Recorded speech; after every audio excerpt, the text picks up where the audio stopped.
Hey everybody, this is Kim. We're back with Ray. Welcome to our YouTube channel. And today we're going to talk about the neighborhood where we grew up in Orange, New Jersey.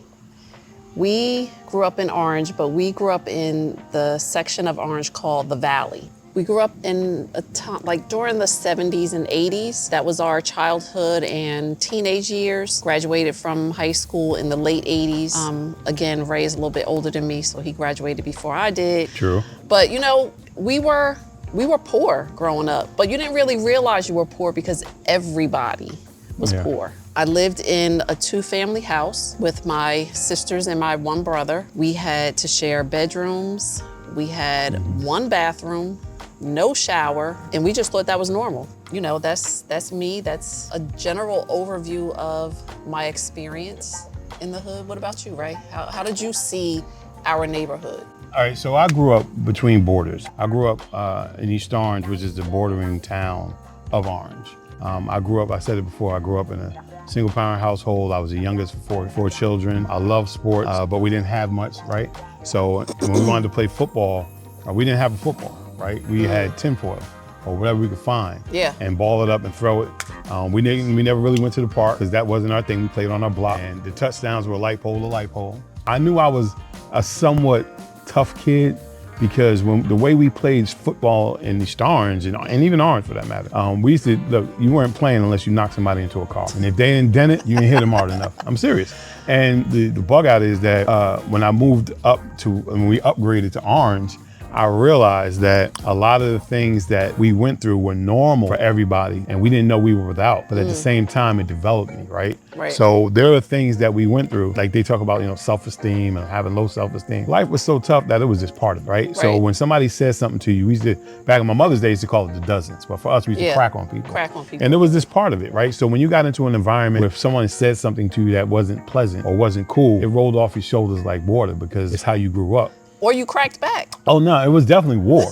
Absolutely. Like your mama jokes and all that was real. Right. But at the end of the day, I think that we grew up without things. I remember we would invite people over for dinner. Mom, I'm sorry. And you know, of course we had roaches and we had things, not in our environment, but we lived in an apartment complex where my mother was scouring, trying to stay clean so much. And we didn't understand that everyone else wasn't like us. The people that lived around us wasn't like us. And for that reason, we moved out of the area.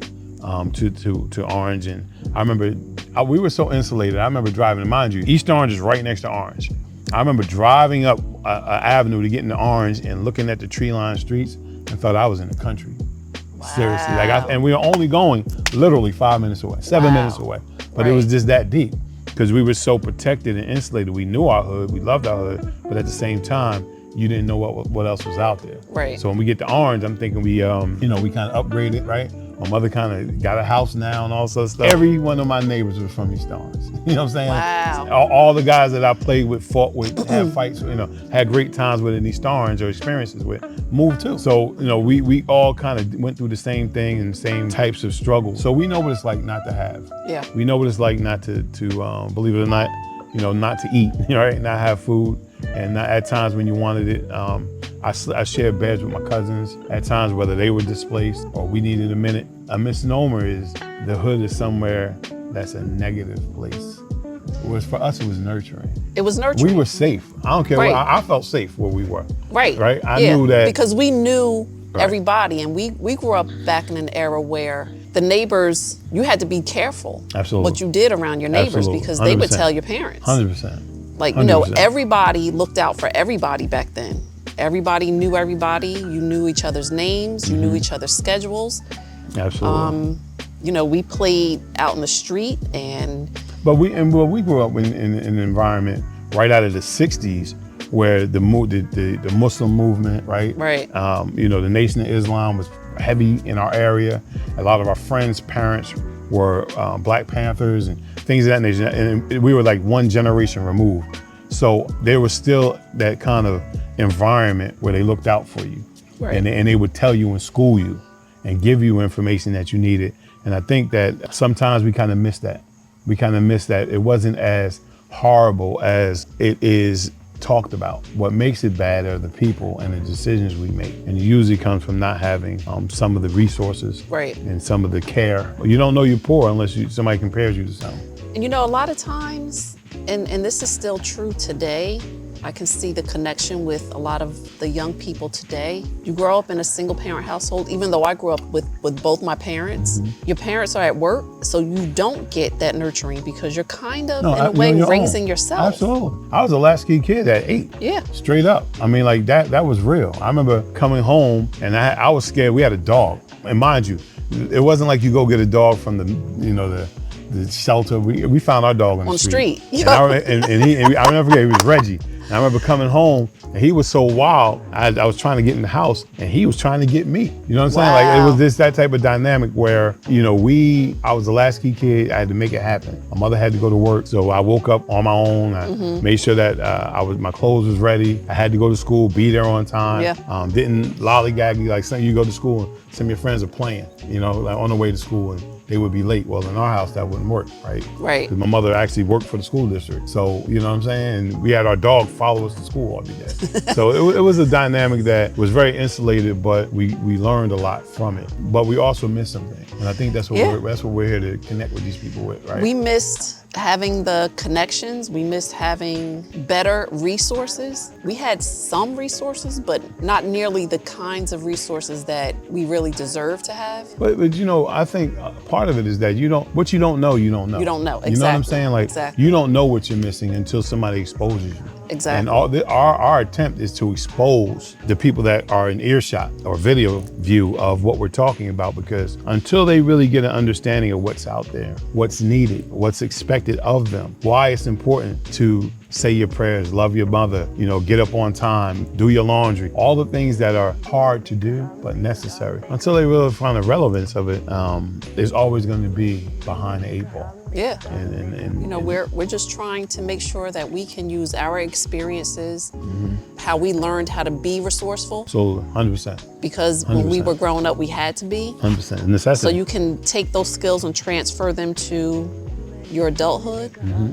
And teach these kids that they can use those skills that they've learned, that they had to learn how to use, and use them to their advantage in their adulthood once they discover what's beyond their boundaries. Right. So one of the things that I know, because I've coached in urban environments, suburbia, rural environments. And one of the things that I notice is that all kids are the same, right? They all have the same wants and needs. The difference is the preparation and the level of expectation situated or connected to the environment. Right. So if most people in the hood aren't really have high expectations on education, what they're looking to do is just get a job, which is not bad at all, right? But it's a menial job. It's not really, the most they may really want to do is maybe one day be a supervisor.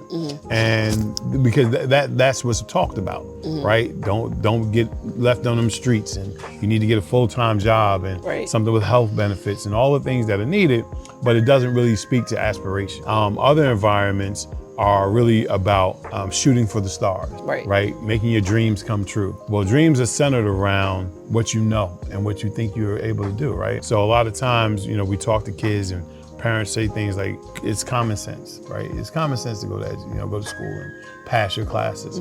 But the common sense usually comes from common circumstances. And if your circumstances are centered around, let me get to school today. Let me get something to eat. We were just having a meeting in my building the other day, and they were talking about all the kids that come late to school and what we need to do and how they're missing first period. And they're missing first period because not only are they late, but they haven't eaten. And now by law, you got to feed them because they, who could function throughout the day with their stomach growling?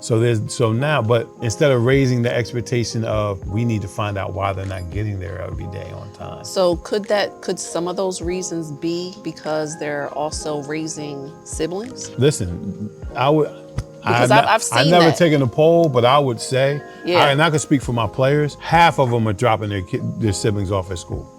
Half of them. And if the parent, if a teacher's outside, it's hard to get the parent, they're going to talk to the kid that's dropping them off. So that's 5 minutes right there. Second thing is not only dropping them off, but they're responsible for feeding them. The mother has to be at work at 6, and the kids don't go to school till 8. That means I'm waking up my brother and sister. I'm making sure they're dressed. Did you pack your bag? No, you can't wear mismatched sneakers. Get that on. And then we're making sure they're eating before they get to school, and then they start their day. And we're talking about 14, 15, 16-year-old kids who I'll are raise parenting. I'll raise you and give you 10 and up. Seriously. Yeah. It's real. Yeah. And so it's our hope, I'm sure, that we can share some of the solutions, ideas, views, perspective of people like us and others who have even had it harder but found success. Yeah. Right? And that's what this is about. Despite, and I want to just make sure we drive the point home that people in the hood find success despite their circumstances. Absolutely. Not because those circumstances don't exist. Absolutely. They find a way. They figure it out. They fight through it. Absolutely. And it's an uphill battle every step of the way. They get through it.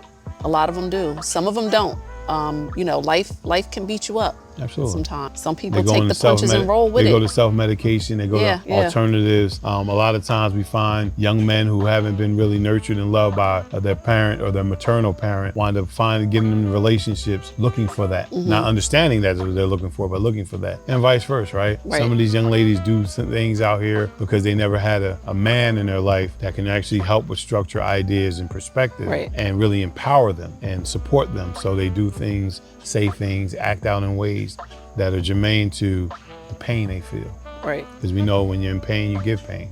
And then the cycle continues because most of the time, these young kids, the girls get pregnant. Absolutely. And that adds a whole other layer of complexity to their already tough situation. So growing up in Orange, we had a lot to do. We created games sometimes to keep ourselves busy.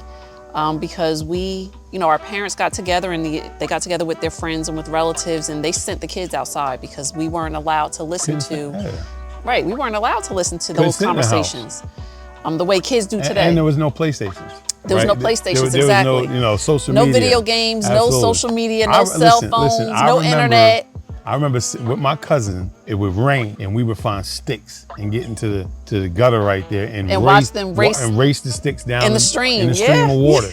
I mean, anything to do something and stay active and stay, out of the way. Yeah, so we went outside when it snowed. We went outside and had snowball fights. Yeah, listen, all we did was play football. That's all we did. And we played it winter, spring, summer, fall. It was just like, listen, when it was winter time, we imagined we were in Green Bay in Chicago, right? If it was summertime, we played in Arizona in the desert. And we acted like we knew what we were doing because we weren't, dying from the heat. Right. We just had a severe tan, and we didn't articulate what dehydration looked like at that time. So, but we definitely dealt with things in a way where we weren't in the house. Right. We stuck to what we did. I think although we didn't have a lot of alternatives for us, one of the things that saved us as boys, as young men, was that we just loved the sport. And that's all we did. And it was a positive activity, and you had each other. Absolutely. For the girls, we played stuff like hide and go seek. We played jump rope. We played hopscotch. Right. We did each other's hair. We played dress up. We got the little fake nails and stuck them on. Yeah. I remember drawing four corners. We used to play four corners, and we find some piece of chalk, draw it on the street, and everybody had a box, and then you would hit the ball from number 1 to number 2. And I mean, these are the things we wound up doing. Double dutch, watching y'all. Yeah. No, we didn't do no double dutch. But we would watch y'all and clown y'all and play with it. But we definitely found ways to do some things that we were creative. And where we lived, we had Kenny and them down the street and absolutely other kids in the neighborhood, and they would come through and we would play kickball on the four corners. Absolutely. Because back then, that run from one corner to the other in that intersection, it was real. Absolutely. We thought it was long. That was a long way to go. That's right. Now you look at it and it's like, wow. You mentioned that we grew up in the 80s, right? Yeah. So we were the rap era. Yeah. So we had graffiti, and spray painting, and pop locking, and up rocking, and b-boy dancing. So a lot of that stuff we did kind of get into. I remember when we left Orange and wanted to go to college. I mean, how many rap groups I was in? You know what I'm saying? Trying to be like Heavy D. Listen, that was us. And we, from the shows to the rookie shows. So all of that stuff kind of helped us become who we were, who we are today. But it really centered around who we were and our core values, right? Right. We knew that you couldn't take things from other people. Right. We still knew that don't put your hands on things that weren't yours. Exactly. Right? Whether it was a girl or whatever. And some of us had to learn the hard way. Yeah. And that's why we're here to share our stories because, we look, it's a struggle. It is a struggle. I have 3 boys. We went to the park every day, to Metcalf Park, because we got free lunch. That's right. And did more swimming at night when the pool was closed than we did during the day. Flat out. Listen, bad boys. We jumped the gate. We was in there backstroking. Half of us couldn't swim. We saved more lives. Could have drowned. Listen, it was what it was, right? We really did utilize our environment. Yeah. And we were products of our environment. Yep. Much like y'all out there. I mean, at the end of the day, I know you're able to gravitate to your environment and do the things that all we want to do is share with you that the world is bigger than the four walls of your city. Yep. And when I say that, not just literally, there are so many things that can be done, said, developed within you that you don't even know. You don't even know the power that you have sometimes because you're not cultivated in that way at a stage in your life. Right. But once you get outside of the boundaries of where you live and what you're used to, Absolutely. and step outside of your comfort zone, that's when you really begin to grow. That's when you really begin to see what you're capable of and start to realize the power you have physically and intellectually. Like you were talking earlier about how education wouldn't be frowned upon, but it was something that would kind of ostracize you if they knew how bright you were. They didn't know how brilliant Kim was, right? Right. But if that was embraced, then there could have been book club. And things that really would help. Which I would have embraced. You know what I'm saying? I graduated Absolutely. Orange High School as an academic All-American. Look at that. You live right around the corner from me. Right. And I couldn't conjugate a verb straight up. And I didn't know that. She could have tutored me. And I had no idea because you didn't talk like that. Right. You didn't tell it. You know, nobody knew. And being very honest, if we knew, how would we have dealt with you the same way? No, because you all probably would have teased me for speaking, quote, proper English. Fact. Absolutely. Because I didn't speak the slang that everyone else spoke. We did, absolutely. We have so many stories that we can share with you, and we would love to hear your stories. Please like and subscribe to our channel. Absolutely. So we can connect and make sure that we can uplift our kids and give them the confidence that they need to succeed. Yeah, the beauty of this is that we don't have to come visit you. All you got to do is like and subscribe. Absolutely. And we're right in front of you. And we can talk and we can share and we can grow. Absolutely. Right? There it is.